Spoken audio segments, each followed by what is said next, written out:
Mucho gusto de saludarlos. Estamos en un nuevo capítulo de Punto de Tesis, en el capítulo 9. Estamos el día de hoy con el licenciado Fernando Linares Beltranena, un abogado, un jurista de alto prestigio, muy conocido, pero especialmente un constituyente de los padres de la patria, que estuvo en la Asamblea Nacional Constituyente, que en 1985 entregaron la Constitución de la República de Guatemala, que se aplica hoy en día y que empezó a tener vigencia, obviamente, en enero de 1986. Pero estamos aquí. Qué gusto, Fernando, bienvenido. Muchas gracias, Carlos. Es un gusto estar aquí contigo. Pues nosotros el día de hoy vamos a tocar un tema especial y que se refiere precisamente al poder público y a la República de Guatemala, los tres poderes que integran el Estado de Guatemala: el legislativo, el ejecutivo y el judicial. Pero el día de hoy nos vamos a referir específicamente al poder judicial, el cual, pues, por diseño constitucional se dividió prácticamente en dos, aunque la Constitución es clara al indicar que delega la soberanía nacional en los tres poderes, y uno de ellos es el judicial. Pero también se creó la Corte de Constitucionalidad, que pues tiene casi que el monopolio en relación, porque tiene la última decisión en temas constitucionales, que son los más importantes. Entonces, esa pata de los tres pilares sobre que está constituida la República, que es el Poder Judicial, como que tiene una bisagra. Por ahí está la Corte de Constitucionalidad, por aquí está el organismo judicial, la Corte Suprema de Justicia, y precisamente eso nos hace dar a veces traspiés, y en Guatemala se habla incluso de choque de trenes.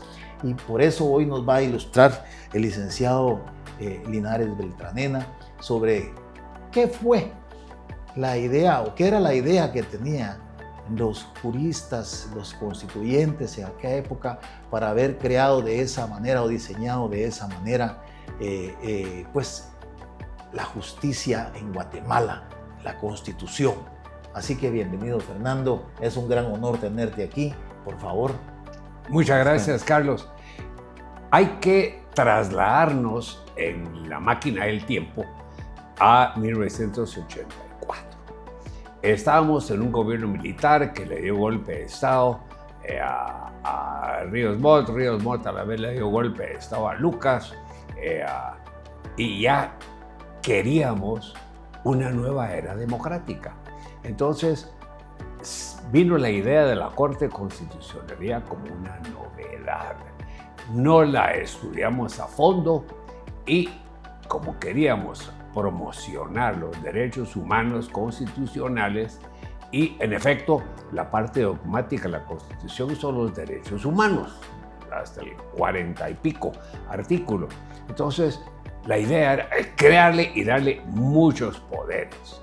No se nos ocurrió, como lo hubiéramos hecho con una visión futura, ponerlo como una cámara de la Corte Suprema, porque en efecto le ha quitado un poco a la Corte Suprema, porque se vuelve un poder distinto. Pero en el tiempo no se nos ocurrió. Y además vino Jorge Sturzenegger y a última hora hizo una enmienda de curul. Eso quiere decir que cuando ya está en el pleno, él simplemente dice por adición y mete su enmienda, y nos confundió a todos. Y dijo una cosa muy interesante, que dice que no hay ámbito que no sea susceptible de amparo. Entonces, yo te puedo decir, mira, ya se me enfrió el café, Carlos. Voy a meter un amparo, porque se enfrió el café. No hay ámbito. Y eso ya lo amplió demasiado. Y ahí perdimos. Pero eso se puede modificar, porque está en la parte orgánica, y eso con 2/3 partes del Congreso podría modificarse, aunque ahorita que estamos en un gobierno de izquierda e ilegítimo, no es el momento para hacerlo. Si no nos van a querer meter lo que nos quiso meter Iván Velázquez y Robinson y Tel Maldana de jurisdicción indígena, el Consejo Superior de Justicia y todos los desmanes que rechazamos en el año 17 para que no se reformara la Constitución y tuviéramos una Constitución de un país fragmentado socialista. Entonces, podría modificarse, pero en un ambiente más positivo, más evolucionario. Es decir, evolucionar las instituciones clásicas en que se sostiene la civilización occidental, que es la filosofía judeo-cristiana. Nada revolucionario como jurisdicción indígena, que eso viola la misma Constitución. Entonces, dejamos muchos poderes en manos de la Corte de Constitucionalidad y, en efecto, todo se le mete al amparo. Pero eso se puede modificar, modificando incluso la ley de amparo, reduciendo las cosas por las cuales se puede presentar amparo, y eso a la vez daría más amplitud a la Corte Suprema de Justicia, para que no todo se fuera a la Corte de Constitucionalidad. ¿Te acuerdas que antes, cuando había un problema de propiedad, metían amparo? Entonces se revocaba y se borraba, y vino la Corte y dijo, no, un momento, vaya a un juicio ordinario de propiedad, y después, si hay violación constitucional, váyase al amparo. Pero amparo no es remedio para cualquier cosa. Si no, lo estaríamos usando porque Guatemala no ganó la selección para irse al Mundial. Amparo. Se ha abusado, pero es porque la ley lo permite, y estamos en un momento convulso en la historia de Guatemala, que queríamos evolucionar el concepto de la república y no seguir con golpe de Estado, golpe de Estado, golpe de Estado. Entonces dimos muchos poderes y se nos fue un poco de la mano. Pero tiene cómo solucionarse con una reforma constitucional. E incluso se podría, con la ley de amparo, reducir el ámbito de los amparos, y eso reduciría un poco la carga y los poderes de la Corte de Constitucionalidad. Muy bien. Creo que es una muy buena observación. Sin embargo, digamos, la Constitución divide los poderes del Estado en tres poderes, en tres organismos del Estado. El organismo legislativo, el ejecutivo y el judicial. Y la República tradicionalmente ha tenido los checks and balances, ¿verdad? Y entonces, es decir, tenemos nosotros los pesos y contrapesos que son los mecanismos de control interorgánicos, es decir, entre los organismos del Estado e intraorgánicos dentro de cada uno de los organismos del Estado, que son los controles que permiten equilibrar el poder, balancear los poderes para que no haya un poder absoluto. Y sin embargo, cuando tenemos una Corte de Constitucionalidad separada, pues se limitan mucho esos pesos y contrapesos o frenos y contrapesos que tenemos nosotros entre los poderes del Estado. Y eso, como que dada esa resolución o ese artículo en el cual se menciona en la ley de amparo que todo ámbito está sujeto a amparo, pues lo hace que se convierta en una corte que popularmente se le conoce como la Corte Celestial, porque se quiere meter en todo. Hay resoluciones que hay históricamente, tenemos que le dictan cómo debe legislar o cómo debe de actuar el propio Congreso de la República. No digamos a la Presidencia de la República y también a la Corte Suprema de Justicia. Entonces, en la Constitución hay una palabra que dice que es, que me parece que tiene mucho valor, que es el hecho de que la Corte de Constitucionalidad es de carácter, su actividad en la justicia es de carácter privativo. ¿Será que podemos utilizar nosotros eso privativo? Pues hace referencia a que solo puede actuar sobre aquello que específicamente la ley le autoriza.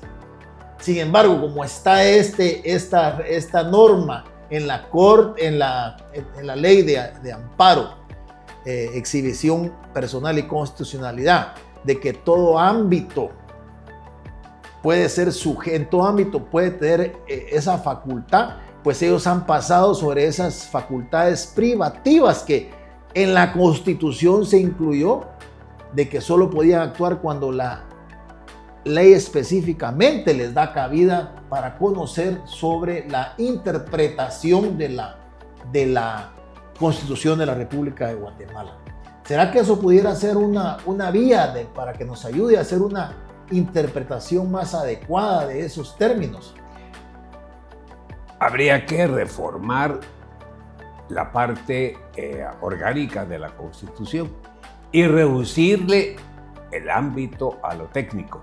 Pero mira, hay un viejo dicho que el que tiene poder, si no lo ejerce, lo pierde. Y como la Constitución le ha dado poder a la Corte de Constitucionalidad, se ha visto como otra instancia. O sea, pasar primera instancia, pasar la sala de apelaciones y luego la Corte Suprema de Casación, todos van a la Corte de Constitucionalidad. Tendría la Corte de Constitucionalidad que girar su timón hacia limitar sus casos de aplicación y dejarlo más en las cortes ordinarias. Y solo en casos extremos ir a la Corte de Constitucionalidad, porque incluso el amparo se puede ver en otros tribunales, pero ya se volvió que amparo. Tiene una ventaja el amparo, la rapidez. Porque ¿cuánto tiempo toma un juicio ordinario? 20 años. No debería ser así. ¿Cuánto tiempo toma un juicio penal con todas las apelaciones y todo? Años. Miren cuánto tiempo llevan en la cárcel los militares veteranos, 6, 7, 8 años, antes de buscar una resolución, ya sea o de condena firme, para que se vayan a cumplir la pavón, o una absolución para que se vayan a su casa. Hay que mejorar los plazos de los tribunales. Y eso se puede hacer en leyes ordinarias. Ponerle plazos. En Estados Unidos se hizo el concepto de sunset laws, leyes de atardecer. Si a tal plazo no se arregla, lo tienen que dejar libre. Si a tal plazo no se arregle, le tienen que conceder el derecho al demandante. Es decir, ya no pensar en que hay otra, sino forzarlos a los tribunales a decidir. A veces, Carlitos, tú has visto en la vida, es más importante la decisión en el momento que una decisión más pensada. Lo perfecto es enemigo de lo bueno. Bueno es rápido. Perfecto es, tomémonos todo el tiempo del mundo para hacerlo. Como siempre hay una segunda instancia, eso ya se puede pensar mejor. Entonces, se puede modificar la legislación para que los plazos sean de una vez resolutorios. O sea, si no se hace, pues hay que darle el derecho a alguien. Y si no está contento, que se apele. De nuevo, la rapidez. Y aquí hay un dicho: justicia demorada es justicia denegada. Entonces, se pueden hacer muchos cambios, pero sí, en efecto, la Corte de Constitucionalidad ha tomado mucha precedencia, y si vamos a hacerle caso a los rumores, CC no es solamente Corte de Constitucionalidad, Corte Celestial, sino que también Corte de la Corrupción. Vemos que en dónde se ha invertido el presupuesto de Bernardo Arévalo. Ciertamente no en las carreteras, ciertamente no en seguridad. Se ha invertido en prebendas, en beneficios, y eso ha sufrido el Congreso de la República y ha sufrido la Corte, las Cortes en general. Entonces, eso es algo que está sujeto a evolución, no quiero ser pesimista, porque la altura moral evoluciona también. ¿Por qué? En Inglaterra, por ejemplo, los tribunales tienen fama de ser más correctos. Incluso si vas al Caribe, las Bahamas tiene la legislación de Inglaterra. Las salas de apelaciones son magistrados nombrados por Inglaterra y son de mayor calidad que otros países del Caribe. Porque Inglaterra lleva 1000 años de estar evolucionando. Eso no es algo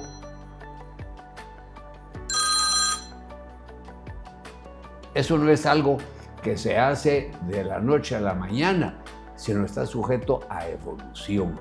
Entonces, por eso Inglaterra tiene la fama que tiene, porque ha evolucionado y ha llegado a evolucionar económicamente, físicamente, tiene buenos atletas, etcétera, y moralmente. El problema es que no tenemos un moralómetro, una forma de medir esa... Perdón.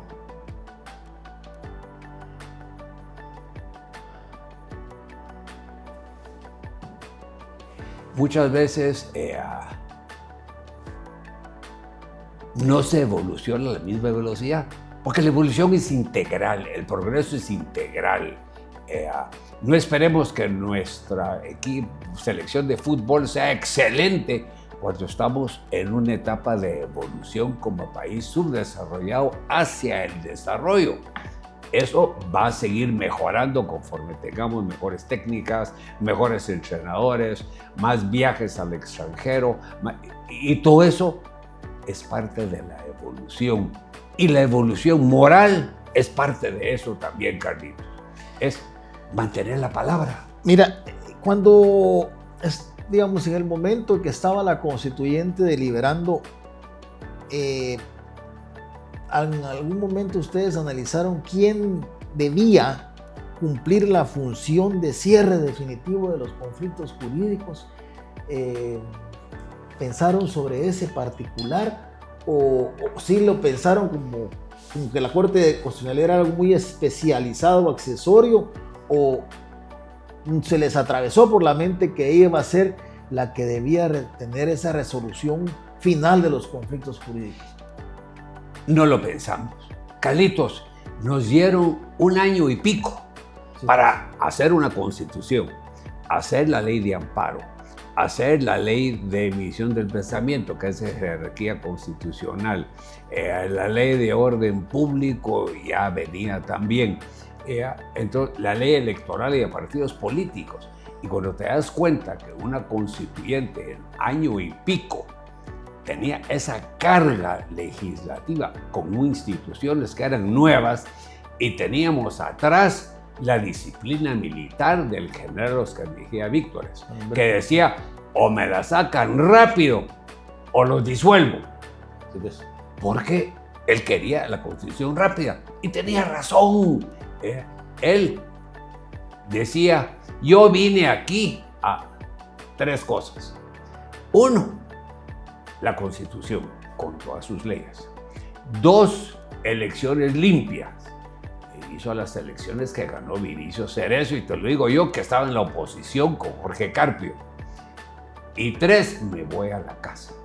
Y a mí me consta que después de la constituyente se fue a la casa. Un gran hombre, ¿verdad? Sí, y nos dio todo eso. Así entonces, y se fue a un apartamento. Yo te digo porque lo visité, él estaba casado con la mamá de mis primos, con quien fue mi tía, y los visitaba de vez en cuando. Y él cumplió, pero nos traía como a soldados de primer ingreso. Bueno, vuelta a la pista, cargando un fusil, vuelta, suban la montaña, bajan la montaña, y nos tenía así. Y qué bueno, porque la sacamos. Pero no esperemos que haya sido perfecta, porque de nuevo lo perfecto es enemigo de lo bueno, y en este caso era más importante hacerlo rápido. Y se publicó y ahí la tenemos. Y está bien, sujeto a perfeccionarse, que no lo está. Pero la hicimos y ahí está. Y no pensamos en ese detalle que ha causado conflictos hoy en día. Sí. Estoy de acuerdo, Carlos. No, y ahí, es decir, también van evolucionando. A veces es un detalle, pero como así es el juego del poder, ¿verdad? Sí. Entonces, las fuerzas van encontrando los espacios y el poder se pone encima del derecho. Hasta voy a decir algo aquí muy interesante, que tal vez lo vemos al final, la forma de elegir a los magistrados de la Corte de Constitucionalidad y la forma de elegir a los magistrados de la Corte Suprema de Justicia, que son dos cosas diferentes, porque en una tiene un proceso largo como es la Corte Suprema de Justicia, hay un filtro bastante grande, que es mejorable en muchos aspectos, claro, pero tiene un filtro. El otro es una decisión, es yo pongo a fulano, digamos, la presidenta, el Congreso, la Corte Suprema, el Colegio de Abogados y la Universidad de San Carlos. Pero cada uno tiene un poder y un condicionamiento sobre su magistrado, sí, titulares y suplentes. Y entonces se ejerce eso y es un poco más político el resultado. Cosa que lo hemos equivocado porque debiera ser algo privativo y altamente técnico en la medida de lo posible la Corte de Constitucionalidad. No estamos hablando aquí de esta Corte, sino de todas las Cortes, porque hay unas anteriores que eran peores, hay unas que se han tratado de mantener dentro de la línea que corresponde. No estamos hablando del diseño de república. Y dentro de ese diseño hay un tema ahí que es muy interesante, que está hoy en boga, que es la judicialización permanente de la política. ¿Tú crees que esto sería consecuencia de ese modelo adoptado o de judicialización de la política? ¿O qué piensas de la judicialización? Porque lo que pasa es que hay unos controles, dentro de los controles interorgánicos, obviamente está la capacidad para que el poder no se dispare y el poder absoluto corrompe absolutamente. Pues también tenemos el respeto a las normas y en los casos concretos para eso estaría el organismo judicial, pero ahora también la Corte de Constitucionalidad para decir si esas actuaciones de los personajes que están en la política se adaptan y cumplen con la Constitución y con las leyes del país. Hoy en día está de moda esto y se ve complicado por estas dos fuerzas, hasta no quisiera meterme tan de lleno, sino del tema general, porque después se puede hablar solo de lo que es el antejuicio, ¿verdad? Que es otro tema complicado. Pero digamos, en el tema de la judicialización de la política, ¿qué piensas de eso? ¿Sería parte de ese diseño o es algo que es natural? Mira, hasta cierto punto es deseable, porque ¿cuál es la alternativa? Caer en la violencia. Míralo, hace 20, 30, 40 años los problemas políticos se resolvían con ejecuciones extrajudiciales. Viene todo de ansia de poder, porque esa es la política. En el fondo es personas que tienen el deseo no de participar en una forma generosa para darle al pueblo, es para obtener poder ellos. Es egoísta, es narcisista. Y eso es natural aquí y en todas partes del mundo. Pero debe tener más límites. Y por lo menos ya no se incurre en la violencia, ya comenzando con el periodo de Vinicio Cerezo, ya no se mataba como antes. Antes había ejecuciones que mataban a generales, que mataban a guerrilleros. Estamos en un enfrentamiento armado. Pero ya con el principio de Vinicio, el Estado ya no era el ente que se encargaba de las ejecuciones. Entonces se judicializa.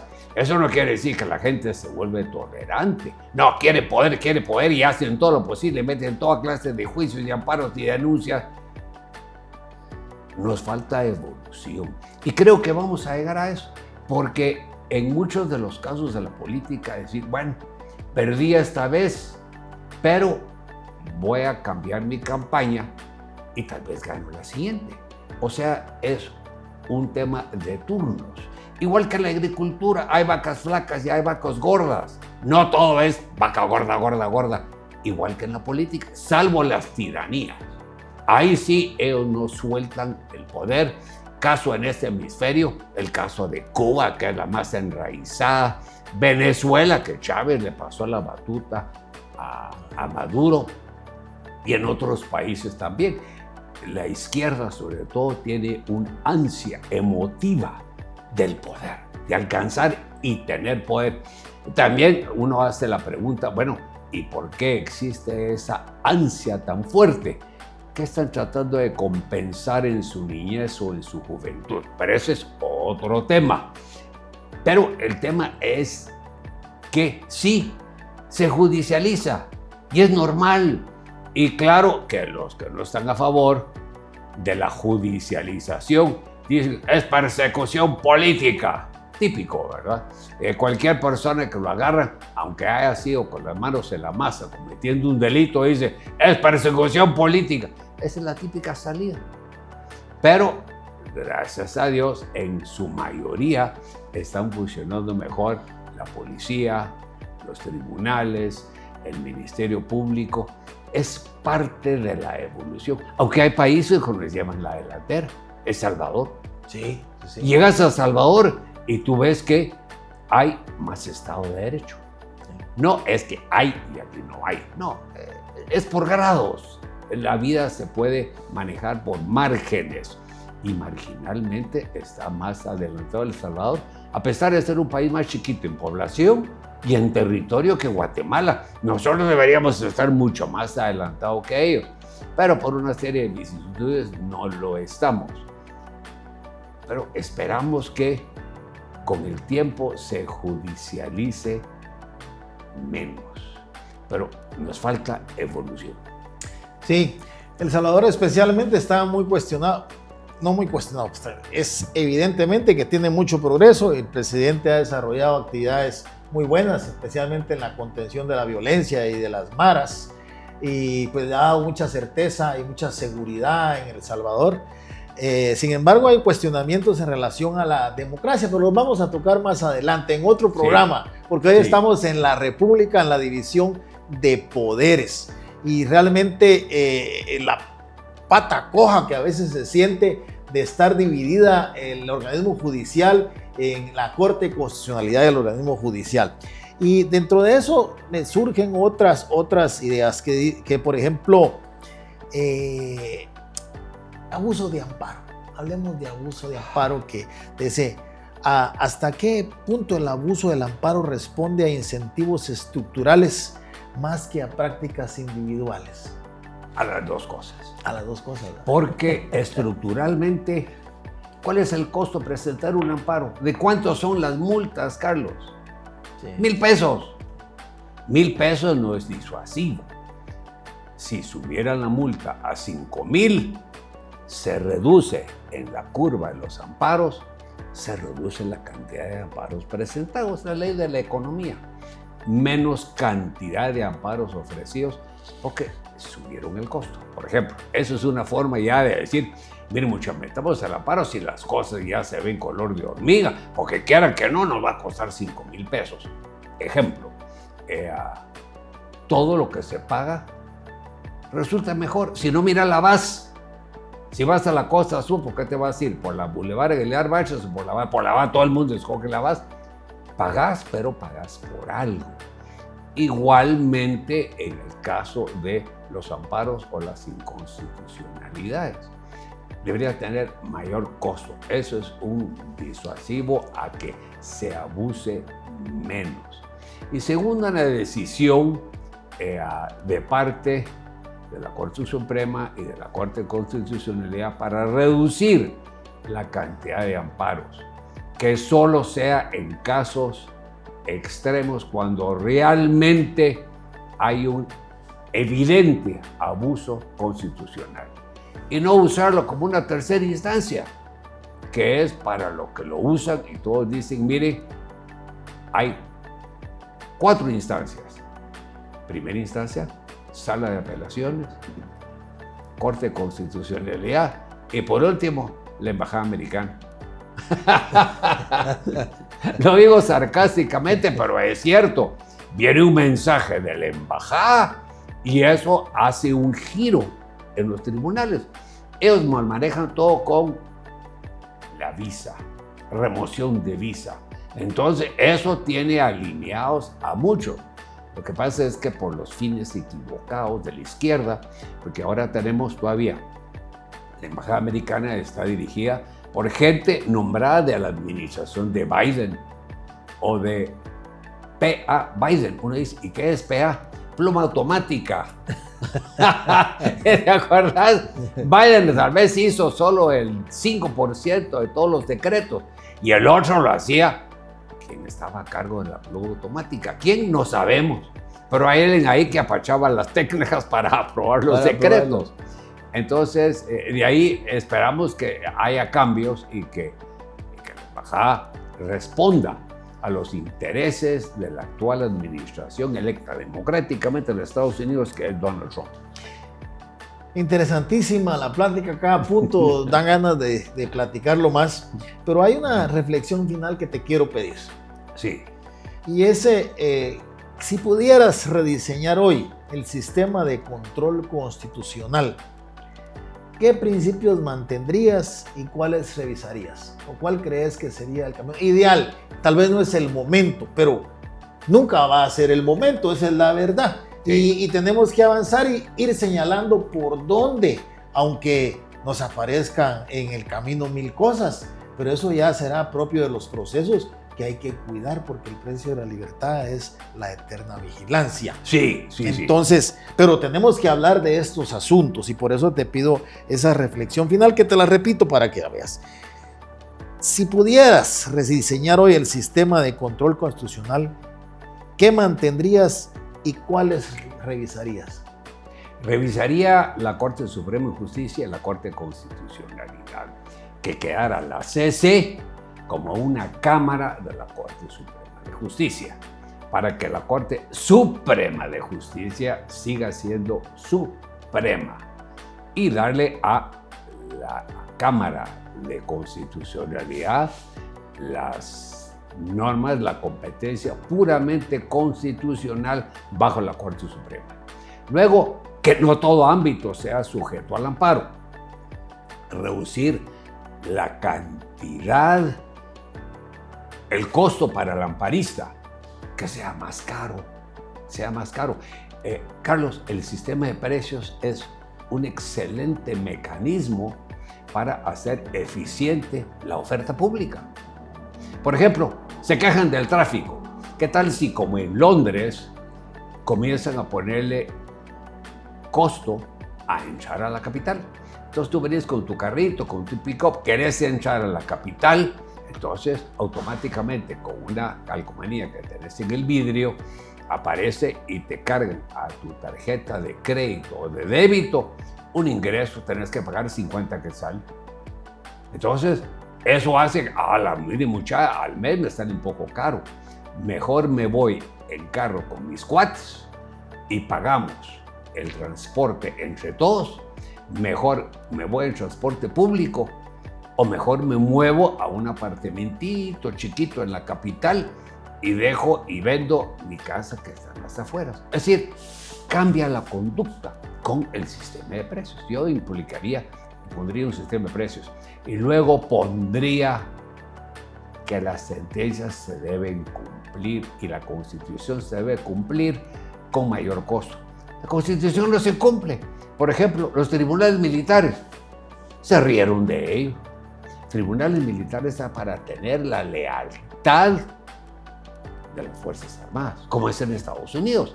Entonces, cualquier soldado que es acusado de cualquier delito, sea militar o no militar, es juzgado por tribunales militares.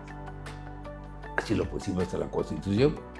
Luego la Constitución dice, en el 219, no habrá compensaciones. Sí. Mira los resarcimientos. Sí. Ha llenado los bolsillos de toda la izquierda, de todas las Helen Max en Guatemala y el negocio. Entonces, por eso no quieren soltar la gallina de los huevos de oro. Es por pisto, principalmente. Entonces, yo lo haría más evidente. Luego, el 204 de la Constitución dice que ninguna ley o tratado puede ser superior a la Constitución. Aquí nos aplican una serie de criterios en la Corte de Constitucionalidad, como la aplicación de constituciones exteriores. Que nada que ver, eso no tiene asidero constitucional. Pero dicen, no, es que eso es un criterio académico. Académico para el aula, pero no para la aplicación en los tribunales. Entonces, eso tiene que estar más claro y tener una sanción mucho más clara constitucional, que cuando no se aplica la Constitución, te cae la viga. Te cae la viga de cualquier manera. Es una falta de certeza jurídica. Es falta de certeza, porque está en la Constitución y no la aplica. La aplican cuando les conviene. Los tribunales le dan vuelta. Ahí te conté varios casos que no se aplican. Y no se aplican por presión. Resarcimiento sería, de una vez, la oficina de resarcimientos, cancelarla, no tiene razón de ser. Porque no se puede pagar resarcimiento. Entonces, eso serían reformas constitucionales. Hay un tema ahí específico, último, pero voy a hacer alusión, por ejemplo, cuando se le dio, creo que el gobierno de Álvaro Colom le dio un resarcimiento a la familia, a la viuda de Jacobo Arbenz Guzmán. Y entonces, que en paz descanse el señor presidente, pero en ese momento una violación constitucional a este artículo que tú estás citando, claro. ¿Y cómo es que y ahora lo defiende muy bien Donald Trump en el sentido de que hay que cuidar el dinero de los contribuyentes, claro, de los taxpayers, de los contribuyentes? Y entonces, ¿por qué? Porque es dinero que a todos nos pertenece y no se puede regalar ese dinero a criterio. Pero también, por ejemplo, ahora, y es un tema también de que hay otros principios constitucionales, por ejemplo, que se dio resarcimiento a la guerrilla, a los dirigentes y a los guerrilleros afectados, pero también estaban los combatientes del ejército. Y entonces los combatientes, los veteranos de guerra exigen su resarcimiento. Y dicen, no, pero si hay una constitución, sí, pero la constitución no se aplicó. ¿Cómo ahora quiere que se aplique a nosotros y por qué no se aplicó allá? Sí. Y ahora porque qué diferentes somos nosotros de ellos, que a ellos sí no se les aplica y a nosotros se nos aplica. Eso obviamente evidencia una injusticia, pero no por una injusticia vamos a seguir cometiendo injusticias. No. Y por ahí le han buscado camino para darles apoyo a ellos sin que sea estrictamente una compensación. Y un error no es fuente de derecho. Un error no es fuente de derecho. Son temas bien complicados. Y ahí tenemos nosotros a los veteranos exigiendo por lo menos un resarcimiento. Y ellos lo dicen con claridad. Claro. Que se les busca, bueno, trabajen en INAVA, resiembren árboles, les vamos a dar una compensación, pero no deja de ser una vulneración y una especie de trampa. Pero ahí viene el diseño. Ahora miremos cómo está frente al diseño. El presidente de la República tiene su caballito de batalla, nombra a un magistrado de la Corte de Constitucionalidad en forma directa. Sí. Entonces se sabe que ya entra negociado, porque a través de eso, mire, no importa, no me van a decir nada, porque es un delito la violación a la Constitución. Claro. Pero no me van a decir nada porque tengo ahí a mi magistrado de la Corte de Constitucionalidad. Entonces el diseño también nos lastima. Después hablamos de corrupción, hablamos de esto, pero creo, Fernando, que en algún momento va a haber que repensar el diseño y luchar para que no nos lo tergiversen las fuerzas, porque lo hizo Bukele, tal vez lo hizo con una mano fuerte, con un equipo, porque cuando hablamos de un presidente también tendemos a ser mesiánicos, pero tiene un equipo a toda madre, porque sin eso no logra nada. Tiene que tener gente igual que el presidente en Estados Unidos. Uno dice Donald, o que Milei en Argentina, que son los más sobresalientes ahorita, creo que a nivel hispanoamericano, ¿verdad? O mesoamericano, ¿verdad? Porque incluyendo a todos los países de nuestro continente, pero son lo más sobresaliente que han logrado cambios estructurales. No es una persona, hay equipos. Sí. Entonces, ¿tú crees que cambiando un poco las estructuras, porque si no vamos a caer en lo mismo, vamos a estar dándole vueltas, personajes, y si tenemos mal el diseño hay que reconocerlo. Lo primero que habría que hacer es reconocerlo. ¿Qué piensas de eso? Mira, yo le haría cambios a la Constitución. Una cosa que haría es que me volaría las autonomías. Fíjate que la USAC no es autónoma, porque tú decís, tu hijo se va de la casa, yo quiero ser autónomo. Bueno, pero entonces ya no te pago la mesa, mantenete vos. Que tendría mucha razón, ¿verdad? Claro. Porque si le seguís dando la mesa y se sigue yendo a tu casa para almorzar y le pagas la gasolina, no es autónomo. Igual la USAC. La USAC, el deporte federado, mira en lo que se han convertido. Si yo quiero ser político, por ejemplo, y digo, mire, yo voy a terminar con los abusos que ha habido en el deporte federado y en la USAC,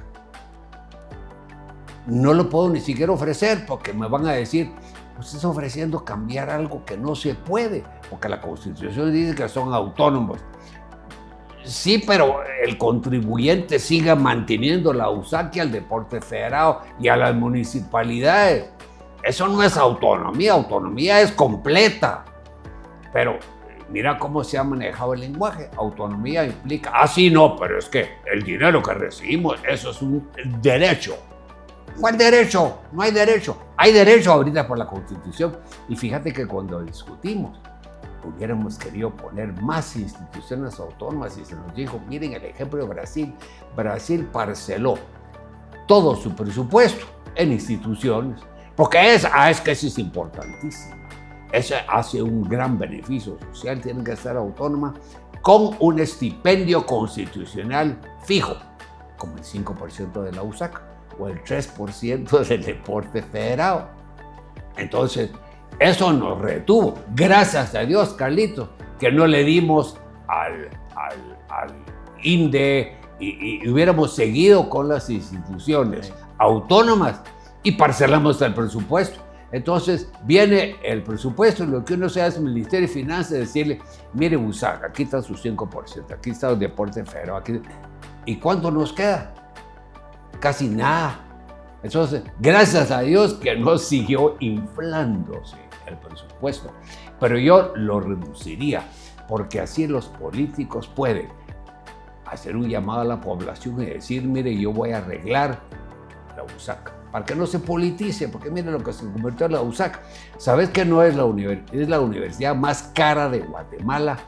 Si tomas en cuenta el 5% del presupuesto por la cantidad de alumnos que se gradúan, sale más barato los alumnos de la Mariano Gálvez. Entonces, sería mejor darle dinero a la Mariano Gálvez o a otras universidades privadas y no lo a USAC, porque hacen mejor labor. Y mira cómo le dimos protagonismo en el Estado en general, en las comisiones de postulación. Sí. Ahí está metido la USAC, la USAC, la USAC. Yo me hice cuenta que, acuérdate, en el 84, eso era el sonsonete que nos guiaba. No, la AEU y la Universidad de San Carlos. Había pocas universidades privadas en ese entonces. Ya sabíamos que cometían un montón de abusos, pero presionó la gran parte de diputados que en aquel tiempo eran la mayoría graduados de la USAC. Entonces tenían la lealtad hacia el alma mater y querían favorecerla. Y no previeron que dentro de 40 años, porque cumplimos 40 años de Constitución este año. Sí. Y no lo vieron a futuro y dijeron, no, a la USAC hay que darle protagonismo, hay que darle el 5% del presupuesto. Y mira lo que se convirtió. ¿Y sabes cuál es el problema? Porque no vimos que la tendencia humana es a infiltrar las instituciones donde tenés un hueso garantizado. ¡Qué sabroso!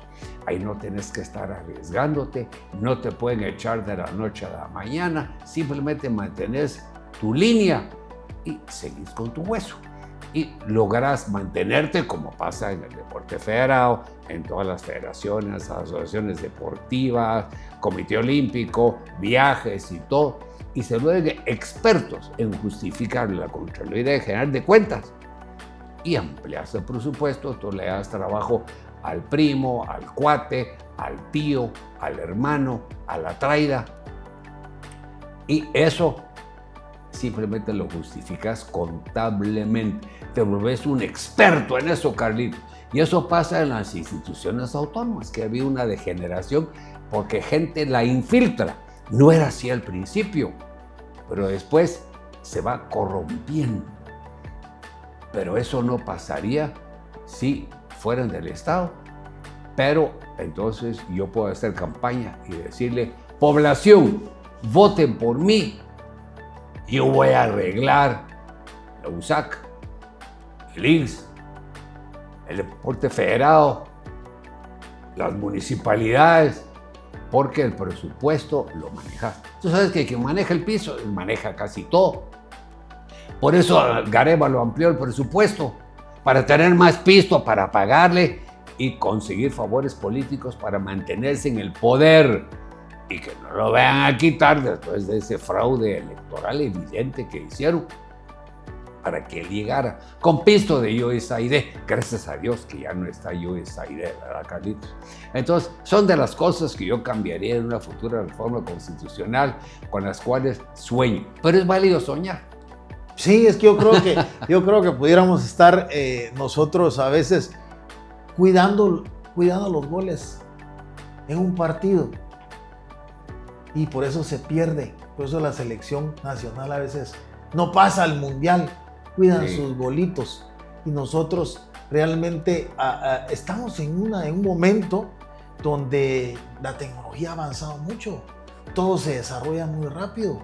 O nos ponemos al día porque tenemos que ver qué nos frena para lograr el progreso, qué nos frena para tener certeza jurídica, qué nos frena para mejorar el nivel de vida. Entonces, la gran pregunta a este nivel es estos problemas estructurales, porque, mira, vamos a seguir tocando aquí el tema del que se le ha denominado choque de trenes. La Corte de Constitucionalidad versus la Corte Suprema de Justicia. ¿Quién tiene la resolución final? ¿Dónde está la soberanía? Y podemos meterle mucha leña al fuego. Claro que hay que hacerlo y hablar con la técnica jurídica y todo, pero en el fondo la política, el diseño nos va a permitir llegar a puerto o no nos va a permitir llegar a puerto. Pueden mejorarlo con algunos cambios estructurales que se pueden, incluso otros en la ley de amparo. Como solo te decía, subir el precio de los amparos. Entonces, ya lograrás mejor calidad, porque en lugar de tener 10,000 amparos que entran al año, se rebaja a 5,000. Eso hace que con el personal se le puede poner más atención a los casos que tienen y se reduce la mora, porque ahora ya no hay excusa para que se tarden meses o años. La Corte de Constitucionalidad juega con los plazos, te has fijado, ¿verdad? Y dice, bueno, tienen 3 días. Fíjese, el fíjese de siempre, ¿verdad? Pues es que hay otros casos, ya, entonces dejan de notificar y todo eso se puede ir mejorando para elevar el costo y que haya menos amparos, que haya plazos más resolutorios, más perentorios, que si no lo hacen en tal fecha, quedan despedidos, tienen que entregar el cargo. Entonces, aunque sea regular el fallo, lo sacan. Mira, ¿has visto el largo de las sentencias, Carlitos? Sí. No podrías esas sentencias reducirlas a la mitad o al 20%. No tenés que entrar a considerar tanto. Entonces vemos que hay personas que se enamoran de lo que han leído y lo quieren plasmar en una sentencia. Sí. Pero la esencia es mucho más sencilla. La esencia es, comenzaste a leer la sentencia. Aquí está el ajo, aquí está el quid del problema. Entonces, ¿para qué tanto otra resolución que haga la técnica jurídica? No, reducirlo todo. Hay mucha técnica que se puede mejorar si nos vamos por esa vía, pero ya son cosas específicas, ¿verdad? Subir el precio, reducir el largo de las sentencias. ¿Te has fijado que en Estados Unidos los jueces de una vez así verbalmente y todo es mucho más rápido porque no tienen que redactar enormes sentencias mencionando y considerando cada documento de prueba, sino que se puede resumir? No es perfecto, pero es más rápido y a veces es más importante la rapidez que la perfección. Muchas gracias, te agradecemos muchísimo que nos hayas aceptado la entrevista. Creo que es muy valiosa y esperamos contar contigo de nuevo en unos próximos capítulos de Punto de Tesis. Muchas gracias, Fernando. Gracias a ti y a todos los televidentes de este programa. Haces una gran labor investigativa y de comunicación de los temas que son importantes y llevarlos al diálogo con todos los demás. Muchas gracias. Nos vemos en el próximo capítulo. Que tengan una feliz Navidad.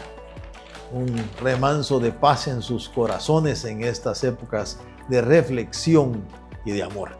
Así que nos vemos en el próximo capítulo. Que pues Dios esté con ustedes en estas fechas.